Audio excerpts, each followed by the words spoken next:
नमस्कार दोस्तों, आप सभी लोगों का मेरे यूट्यूब चैनल पर बहुत बहुत स्वागत है।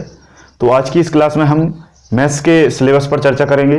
जैसा कि बहुत सारे स्टूडेंट ने कमेंट करके कहा था कि सर आपसे हम जीके पढ़ते हैं और हमें आपसे मैथ्स भी पढ़ना है, तो मैंने सोचा कि क्यों ना सभी के लिए एक छोटे से वीडियो लेक्चर के माध्यम से मैथ्स को भी धीरे धीरे कंप्लीट करा दिया जाए। तो आज की हमारी पहली क्लास है। इस क्लास में हम आज मैथ्स के स्ट्रक्चर को समझेंगे कि आखिर मैथ्स में क्वेश्चन कहाँ कहाँ से आते हैं, इसमें टॉपिक कौन कौन से हैं और उन टॉपिकों से रिलेटेड क्या क्या चीज़ें अभी तक एग्जाम में आई हैं। मेरा मुख्य उद्देश्य ये होगा कि आपको टॉपिक को सरल बनाया जाए और टॉपिक में क्या करना है, कहाँ काम करना है, कहाँ ज़्यादा काम करना है, कहाँ कम काम करना है, ये बताना ज़्यादा जरूरी रहेगा। क्योंकि विगत वर्षों से मैंने काफ़ी सारे एग्जाम के जो पेपर हैं वो मैंने देखे हैं। लगभग सारे एग्जामों के पेपर एनालिसिस मैंने किए हैं और मुझे पता है कि किस एरिया से क्वेश्चन ज़्यादा आते हैं, कहाँ से क्वेश्चन नहीं आते, किस एग्जाम में क्या पढ़ना सही रहेगा, क्या छोड़ना सही रहेगा। ठीक है, तो मेरा मुख्य काम क्या है कि आपको गड्ढा बताना है कि गड्ढा कहाँ है, लोग फंसते कहाँ हैं, सवाल कैसे आते हैं और कहाँ गलती हो जाती है, उस पर चर्चा करना हमारा मुख्य उद्देश्य होगा। ठीक है, तो छोटे छोटे वीडियो लेक्चर के माध्यम से हम धीरे धीरे इसको कंप्लीट करेंगे। आपको रेगुलर क्लास देखनी है, क्योंकि जीके में तो ऐसा होता है कि कभी भी कोई सी भी क्लास आए उसको पढ़ के कंप्लीट किया जा सकता है। उसमें लिंक होता है लेकिन उतना नहीं होता जितना कि मैथ्स में जरूरी होता है। मैथ्स में आपको हर एक टॉपिक एक दूसरे से लिंक करेगा, एक दूसरे के फॉर्मूले जो रहेंगे वो दूसरे टॉपिक में जाके लगेंगे, सारी बेसिक जो प्रॉपर्टीज रहती हैं वो दूसरे में फॉरवर्ड होती हैं। तो मैथ्स को आपको सीरियसली सिक्वेंसली पढ़ना होगा। तो चलिए हम आज के इस वीडियो लेक्चर में डिस्कस करने वाले हैं मैथ्स के सिलेबस के बारे में, है ना। मैथ्स सब्जेक्ट का जो ऑल सिलेबस है उस पर हम चर्चा करेंगे। पहला टॉपिक है सिंप्लीफिकेशन। सिंप्लीफिकेशन को हिंदी में कहा जाता है सरलीकरण। क्या कहा जाता है भैया? सरलीकरण। अभी सरलीकरण क्या होता है? सरलीकरण मतलब कोई भी x मान लो, कोई भी x मान लो या x plus y plus z या फिर एक्सेट्रा, एक बहुत लंबी संख्या दी रहेगी आपको, बहुत लंबा एक इक्वेशन दिया रहेगा, उसको आपको सरल करना है। क्या करना भैया? सरल करना है। कैसे सरल करना है, कैसे सरल करेंगे हम, ये डिपेंड करेगा क्वेश्चन के ऊपर। ये क्या करेगा? डिपेंड करेगा क्वेश्चन के ऊपर। कुल मिलाकर कहने वाली बात यह है कि कुछ संख्याएं रहेंगी, उन संख्या को आपको लघु रूप में लाना है, वो सरलीकरण कहलाता है। इसमें एक ही चीज आपको ध्यान रखनी है, भी बोर्ड मास। अगर ये आपने याद रख लिया तो आपका पूरा सिंप्लीफिकेशन बन जाएगा। बेसिकली सिंप्लीफिकेशन में जोड़ घटाना गुणा भाग के अलावा कुछ ज्यादा नहीं होता और उसका एक रूल है, उसका एक क्या भैया रूल है, उस रूल के आधार पर ही चलना पड़ता है। आप ऐसा नहीं कर सकते कि पहले हमने गुणा कर लिया फिर हम भाग कर रहे हैं, पहले हमने जोड़ कर लिया फिर हम बार को सॉल्व कर रहे हैं। तो ऐसा नहीं हो सकता। एक सिस्टम के आधार पर उस इक्वेशन को आपको सॉल्व करना होगा। यही हमारा बोर्ड मास नियम कहता है। चर्चा करेंगे टॉपिक में, है ना। अगला है नंबर सिस्टम। नंबर सिस्टम संख्या जो होती हैं, संख्या पद्धति बोलते हैं इसको। तो संख्या पद्धति में आपको संख्याओं से खेलना है। संख्याओं में सबसे इंपॉर्टेंट मैं कहूंगा कि एलसीएम और एचसीएफ, ये दो चीज पे आपको बहुत बेहतरीन कमांड बनाना पड़ेगी, बहुत बेहतरीन कमांड। हिंदी में कहते हैं लघुत्तम समापवर्तक, लीस्ट कॉमन मल्टीपल और हायर कॉमन फैक्टर, महत्तम समापवर्तक। एलसीएम एचसीएफ मेरे ख्याल से हर एक टॉपिक में अप्लाई होता है। कोई सा भी टॉपिक आप पढ़ोगे उसमें जब भी आप संख्या को कैलकुलेट करोगे तो वहां एलसीएम एचसीएफ जरूर आता है। तो इस टॉपिक के बिना और इस टॉपिक में एलसीएम एचसीएफ के बिना आप एक कदम भी नहीं चल सकते मैथ्स में, ऐसा मेरा मानना है। क्योंकि मैं बायोलॉजी का स्टूडेंट रहा हूं तो मैं जानता हूं कि अदर बच्चा किस पॉइंट ऑफ व्यू से पढ़ता है और उसे कहां दिक्कत जाती है। मैथ्स वालों के लिए एलसीएम एचसीएफ कुछ नहीं होता, ये उनके लिए कुछ नहीं है, ये उनके लिए जोड़ घटाने के बराबर है, प्लस माइनस के बराबर है। वो देख के ही बता देते हैं कि ये है। लेकिन बीए, बीकॉम, बायोलॉजी, है ना, कॉमर्स, ये अदर स्ट्रीम वाले जो बच्चे होते हैं, एग्रीकल्चर, उनको ये बहुत बड़ी चीज लगती है। मुझे 4 से 5 महीने लगे थे इसको सीखने में। मैं बार बार पढ़ता था, भूल जाता था कि किसका गुणा किसमें होगा, किसका भाग किसमें करेंगे। ठीक है, तो एलसीएम एचसीएफ को इसमें हम बहुत बेहतरीन तरीके से समझाने का प्रयास करेंगे आपको। हम इस तरीके से नहीं पढ़ाएंगे कि आप मैथ्स के स्टूडेंट हैं। जो मैथ्स के स्टूडेंट हैं वो इस चैनल पर नहीं टिक पाएंगे। अगर टिकते हैं तो हमें कोई बुराई नहीं है, या कमेंट भी ऐसा करेंगे सर ये आप क्या बच्चों वाली चीज पढ़ा रहे हैं। तो मैं बच्चों वाली चीज़ यहीं पढ़ाऊंगा, क्योंकि मुझे टॉप स्टूडेंट को आगे नहीं ले जाना है। टॉप स्टूडेंट तो वैसे ही आगे है। एक टीचर की क्वालिटी तब पता चलती है जब वो एक सबसे निचले क्रम के स्टूडेंट को एक टॉप लेवल पर पहुंचा देता है। अगर टॉप वाले बच्चे को ही आप टॉप पर ले जा रहे हो तो इसमें कोई बड़ी बात नहीं है, इसमें कोई महारत नहीं है आपको हासिल। अगर आप निचले क्रम के बच्चों को उठा के आगे ले जा सकते हैं तभी आप एक वास्तविक टीचर कहलाएंगे। तो मेरा यही प्रयास है इस छोटे से वीडियो के माध्यम से। हो सकता है बहुत सारी चीज़ें आपको सरल लगें, ईजी लगें, आप सोचेंगे कि यार ये क्या लेवल है, ये क्या चीज़ें हैं, ये तो हम पढ़ते हैं, ये तो हम जानते हैं, ये तो हमने बचपन में पढ़ा है। बचपन में पढ़ा होगा नो डाउट, लेकिन जब LCM SCF का क्वेश्चन सामने आता है ना तो अच्छों की ऐसी तैसी हो जाती है। ऐसे ऐसे LCM SCF के क्वेश्चन आते, सीधा नहीं आता कि 12, 15, 18 का LCM बताओ, 12, 15, 18 का SCF बताओ, ऐसा नहीं आता। क्वेश्चन हम बताएंगे आपको कि कैसे आते हैं। यूनिट डिजिट आ जाएगा। यूनिट डिजिट में क्या है कि आपके भाई इकाई अंक बताना है कि भाई इस संख्या का इकाई अंक क्या होगा।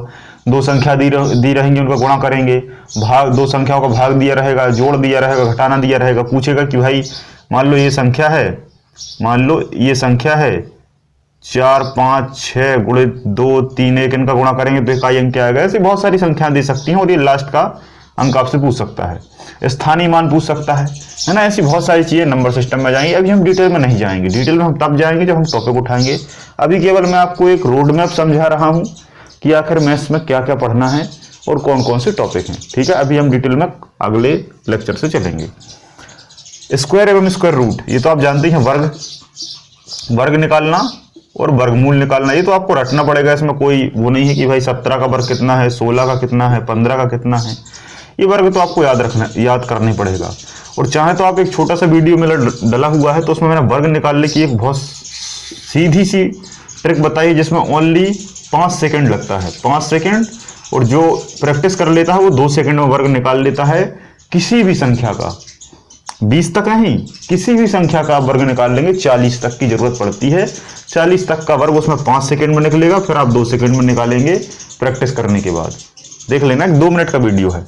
वर्ग वर्गमूल, वैसे ही क्यूब रूट है ना, घनमूल, ये तो आप 10th क्लास में पढ़ते आ रहे हैं, है ना। इसे इन टॉपिकों को ज़्यादा पढ़ाने की जरूरत नहीं है मुझे, लेकिन फिर भी मैं थोड़ा बहुत सॉल्व करा दूंगा, वैसे आप लोग कर लेंगे। वर्गमूल जानते ही हैं आप, है ना, घनमूल जानते हैं, ये क्योंकि 10th लेवल की चीज़ें हैं, लगभग सब जानते हैं। अगला है डेसिमल फ्रैक्शन।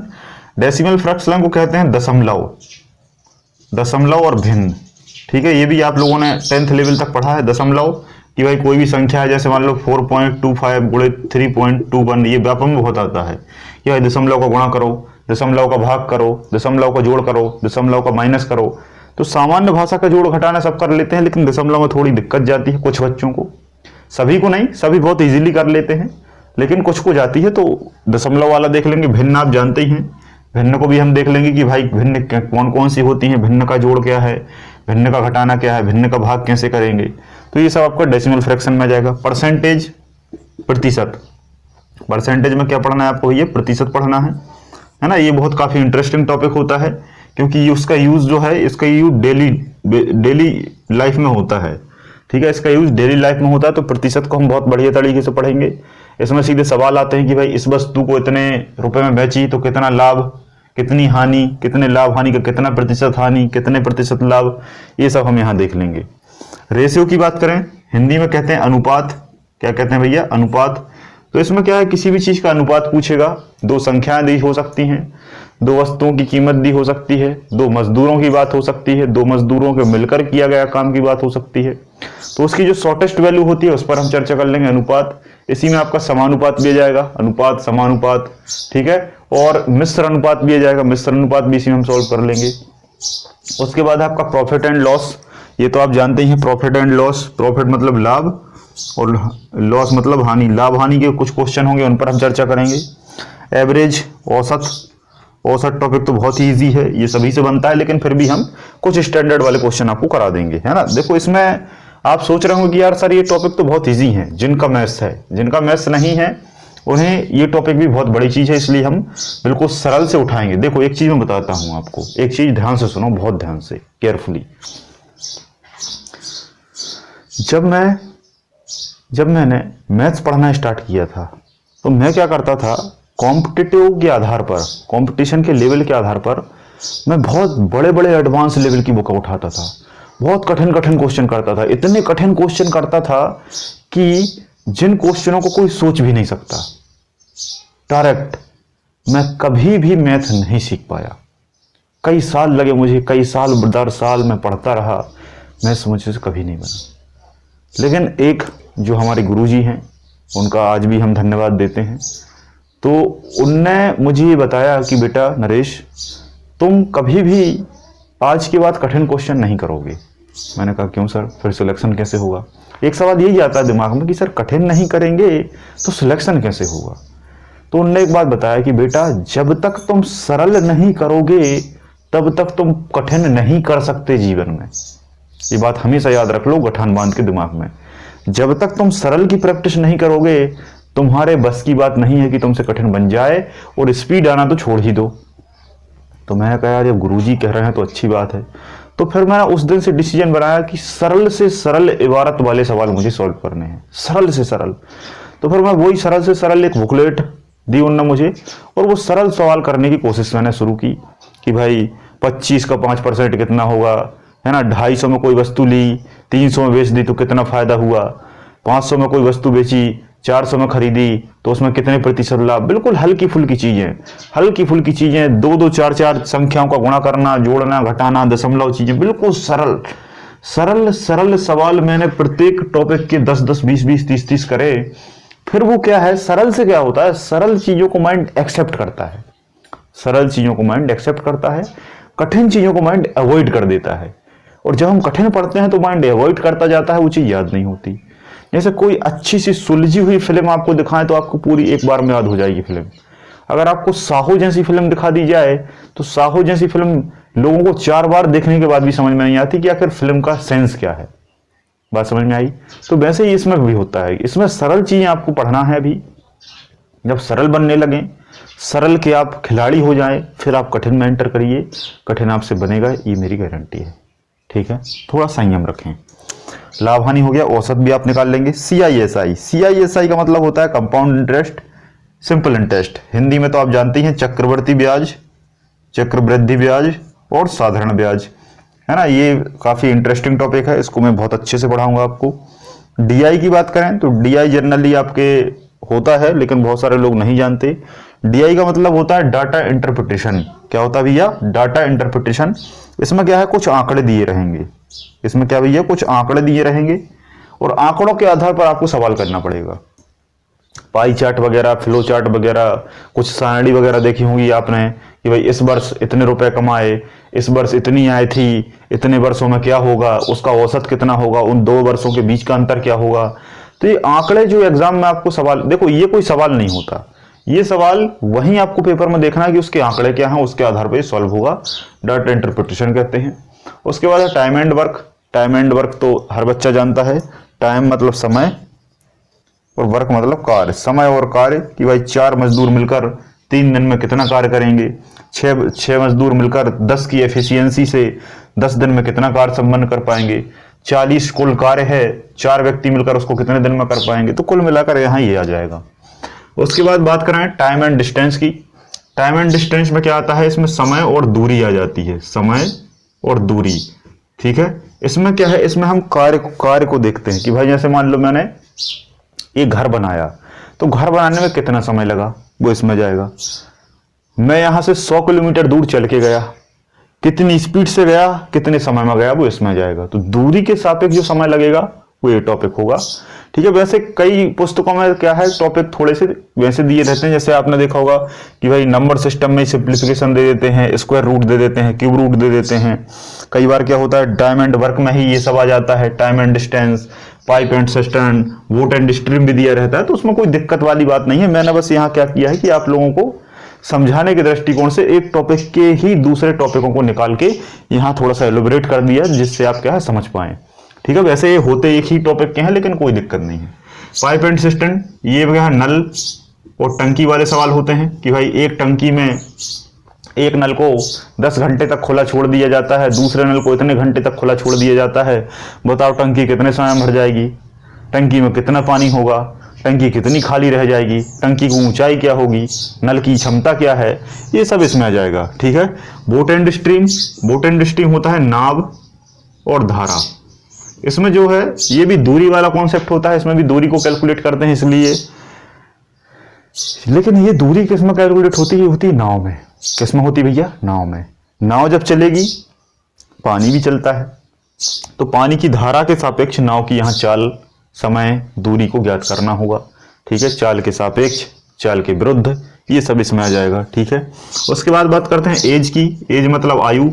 आयु वाले सवाल हर एग्जाम में आते हैं, ऐसा कोई एग्जाम नहीं है, और अच्छे तगड़े क्वेश्चन आते हैं कि भाई 4 वर्ष पहले रमेश का बेटा 3 साल का था, 8 वर्ष बाद रमेश का बेटा कितने वर्ष उससे गुना हो जाएगा। ऐसे आगे पीछे करके बहुत सारे एज से सवाल आएंगे, तो एज को भी हम देख लेंगे। मिक्सचर की बात करें तो इसको मिश्रण कहते हैं। मिश्रण में वही सवाल आएगा, दूध, दही, चीनी, नमक, ये शक्कर बक्कर के घोल वगैरह आते हैं कि भाई 10 लीटर पानी में इतनी चीनी मिला दी, इतने शक्कर में इतना घी मिला दिया, इसमें ये मिला दिया, वो मिला दिया, तो कितना हानि, कितना लाभ, कितनी मात्रा, ये सब किस में आ जाएगा, मिश्रण में आ जाएगा। ठीक है। तो यहां तक जो हमारी मैथ्स है, इस सारी मैथ्स को हम क्या कहते हैं, अर्थमेटिक। क्या कहते हैं भैया, अर्थमेटिक मैथ्स, है ना। ये सामान्य मैथ्स होती है, इसको सिंपल मैथ्स कहा जाता है। लेकिन ये वाले जो 4 टॉपिक हैं यहां से लेकर यहां तक, ये 4 टॉपिकों को कहते हैं एडवांस मैथ।